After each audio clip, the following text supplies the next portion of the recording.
नाज़रीन अहम ख़बर है करमपुर मां सां शेयर कंदा हलूं था। करमपुर वेझो ॻोठ जान मोहम्मद जाफ़री में जाफ़री बिरादरी जी ॿिनि धुरियुनि विच में कारियां तकरार तां झेड़ो थियो आहे।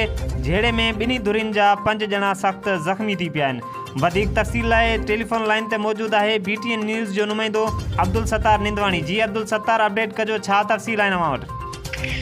जी बिल्कुल, मां तव्हांखे ॿुधाईंदो हलां त करमपुर वेझो ॻोठ जान मोहम्मद जाफ़री में जाफ़री बिरादरी जा ॿिनि धुरियुनि विच में कारोकारी तकरार तां झेड़ो थी पियो। लठियूं, कुहाड़ियूं ऐं गोलियूं लॻण सबबि ॿिन्ही धुरियुनि जा एजाज़ जाफ़री, ग़ुलाम हैदर जाफ़री, शाहदोस्त जाफ़री, ग़ुलाम यासीन जाफ़री ऐं दिलमराद जाफ़री समेत 5 ॼणा ज़ख़्मी थी पिया।